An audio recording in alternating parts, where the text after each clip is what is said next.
Hey, Megan Scully, and this is the Limerick Post Show. And joining me now, it's Tom McEvoy of Pieta House. How are you getting on, Tom?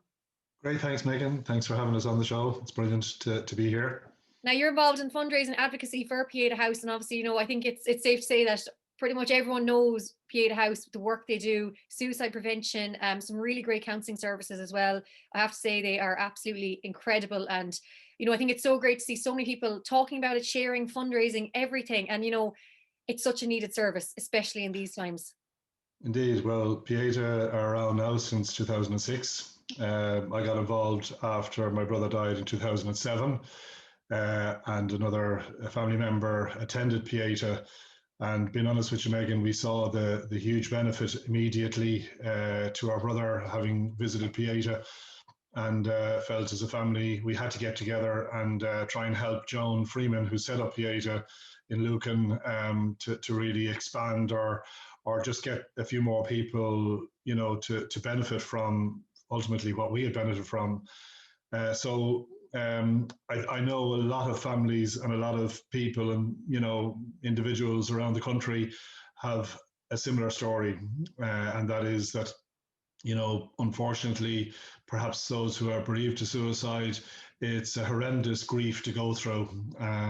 You're lucky if you have somebody beside you who can help or who can, try and maybe make some rationale or just even some sense of what has actually happened. Now, it's very difficult to do that, but if you have someone to go on that journey with you, it's brilliant, but especially a professional organization who you can turn to maybe where you have questions and you can't get answers for, or alternatively, you're going through, a crisis or a trauma, and you can't get somebody to empathize or understand, and it is a very, very difficult period we're actually going through in Ireland at the moment. Now, like Joan set up 2006. Pieta, and we were going through a horrendous time in Ireland, Yeah. for suicide ideation and self harm, and that's why she set it up. Because we didn't have anything like what we have today in Ireland with Pieta. So, unfortunately, communities and, in our nation, there are ups and downs all the time. There's periods of particularly challenging times for everyone. And, we had this thing, and it's a cliche, I suppose, yesterday, well, being Monday, called Blue Monday. And it was around the, focus of a particular time, in January when people are feeling particularly low, or they're, maybe looking at the weather out the door and not seeing a huge positivity in their lives, and maybe the bills are starting to roll in and all that sort of stuff. So, but that can happen any day, or that can happen anytime during the year. So, I think we have to be careful how we help each other and reach out to each other and stay in touch with each other. And we are rolling out a campaign called Know the Signs of Suicide at the moment, and it's in particular focus around trying to get an individual or a person, in your family or in your friendship or your workplace, to just make a phone call or just say hello to somebody or say how are you, and listen out for the answer to see, can you help somebody through that day. You might be a bit concerned about them, but there again, it might be someone that you might not have had a huge amount of contact with, and all of a sudden a story comes out, or they're delighted to speak with you, and it could be for various reasons.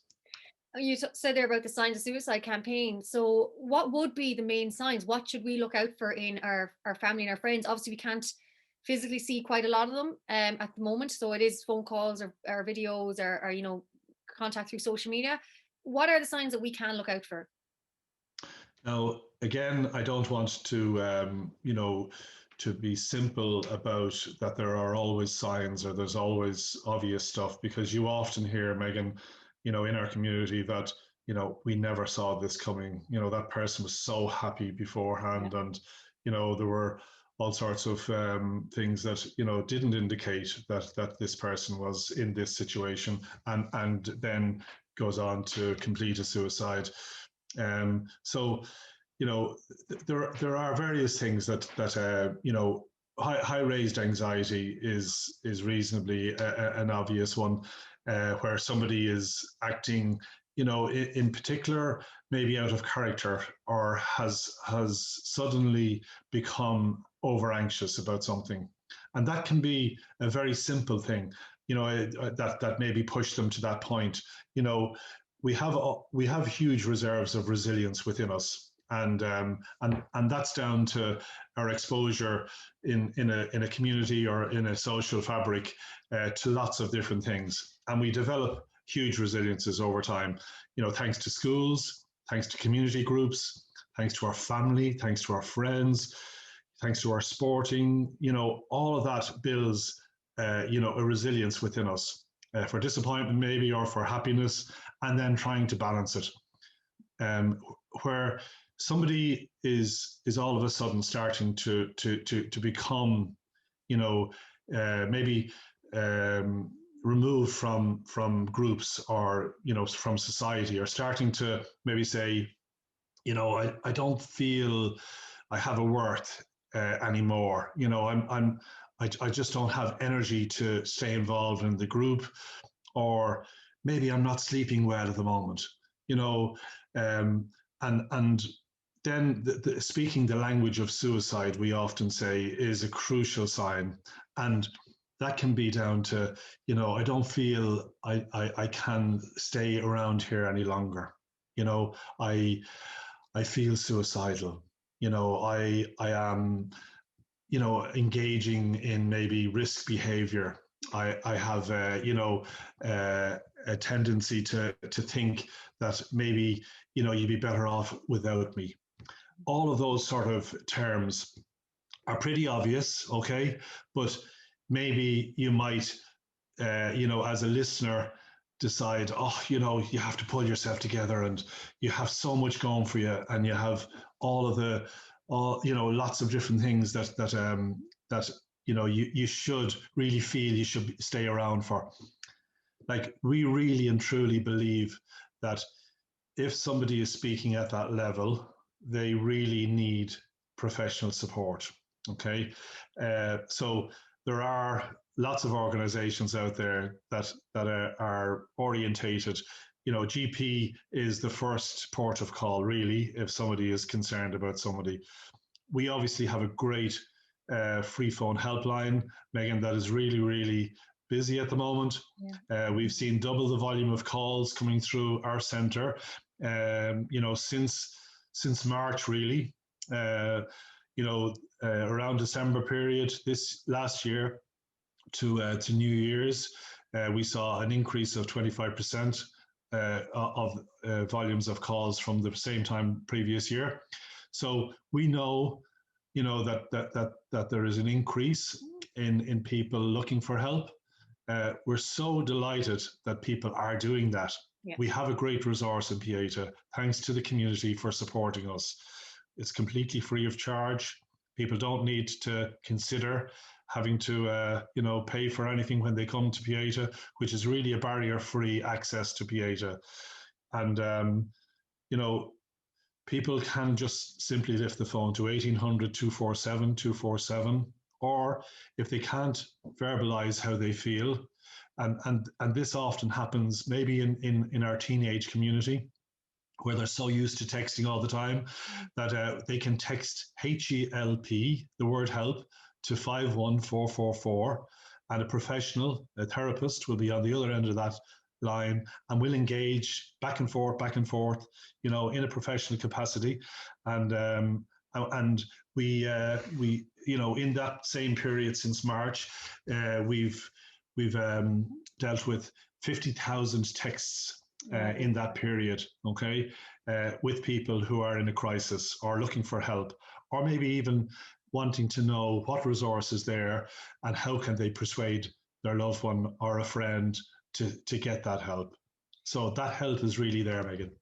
Well, that's interesting too. I think that the text line is really important because I even noticed myself, and as time goes on, people want to speak on a phone less and less. It's becoming very much so text oriented. Like, so I even try now with my friends. I know some of them don't like to do phone calls, but I'll send a voice note because sometimes you can get more personality across. And I just find sometimes hearing a voice can just help as well. And I think like the text line is great there, and maybe it'll give people more confidence down the line to be able to pick up the phone then if they want to. And I think that's such an invaluable service to Pieta and for people. And you mentioned there how family and friends have been getting in touch, maybe if they're concerned about a loved one. So I think it's very important for people to know that they can contact Pieta as well on behalf of someone else, because I think we all probably know someone who's suffering, especially now with the lockdown. And I think it's nice to be able to know that there's a service out there to give you advice, because I think sometimes, we don't have the answers, and you might have a family member or a friend suffering and you don't really know what to do. So I think it's very important for those watching and listening to know you too can reach out to Pieta and get the resources and maybe the tools that you need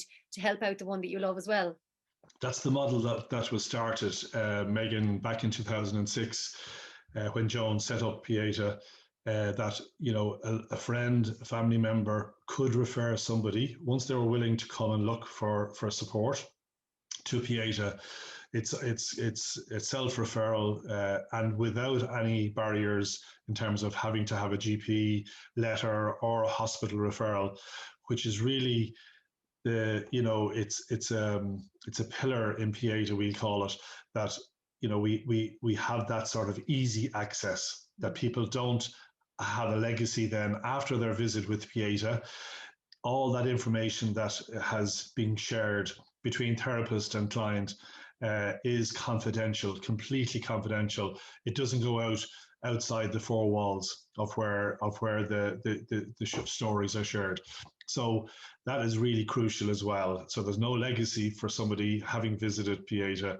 But yes, it's crucial when somebody is in a crisis that they have somebody else around them, perhaps, that maybe can give a little bit of a whoosh or a support to maybe access that help. Because unlike a leg break or an arm break, and you often hear this, but I'll say it again because it's important, it's obvious somebody has injured themselves and we need to get them to a hospital or a doctor because the signs are there.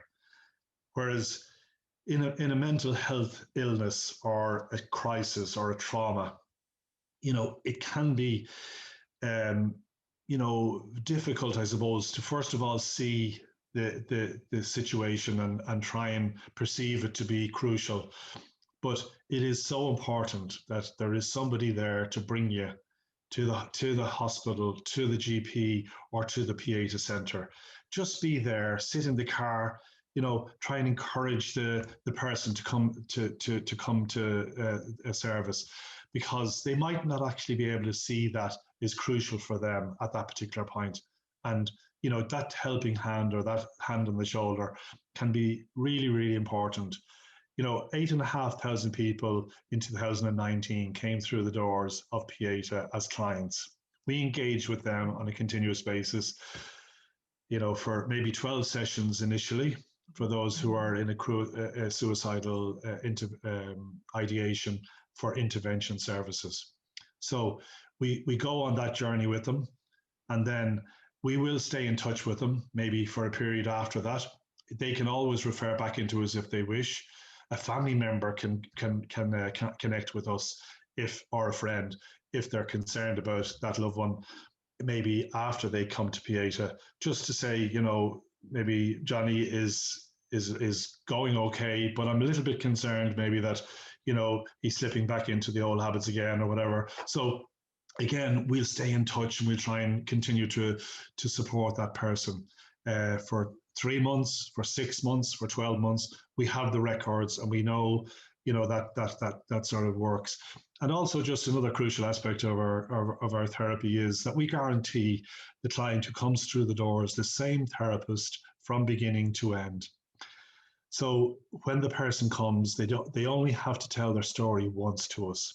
and then we're on a journey with them to help them through that crisis, rather than having to repeat and reinforce, their situation. So again, that's a little, part of the therapy that works well, and it's often said to us afterwards that that was a nice part of our journey with Pieta. It's absolutely incredible work. Remind us again of the number to call.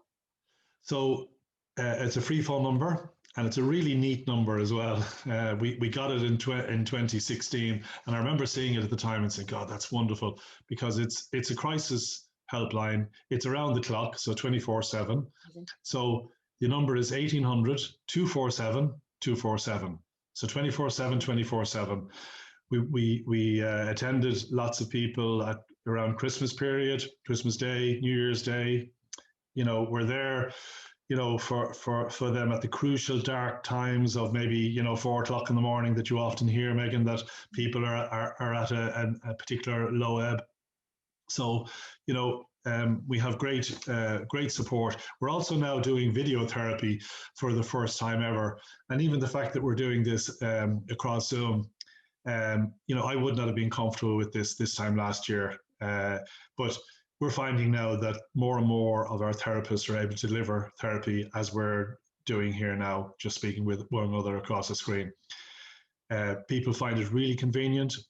For those who are maybe living in slightly isolated areas and can't get to a centre, maybe, for the one-to-one, face-to-face counselling, finding it really, really convenient and powerful that, somebody's able to look into somebody else's eyes and see the demeanour of the person, looking for maybe body language, knowing that there is another person actually on the other side to say hello, or be there as a human being as well. So we're finding the video therapy really, really brilliant, and the therapists are rolling it out fantastically. So that's another crucial period, and a bonus, particularly around this period, that we've discovered with Pieta and the service rollout. Tom of Pieta House, thank you so much for chatting to us on the Limerick Post Show, and for talking to us all about the Signs of Suicide campaign, and of course all the amazing work that Pieta House do. And I hope that people will avail their services if they need them. And again, thank you so much. Meghann, it was a pleasure being here. Thank you.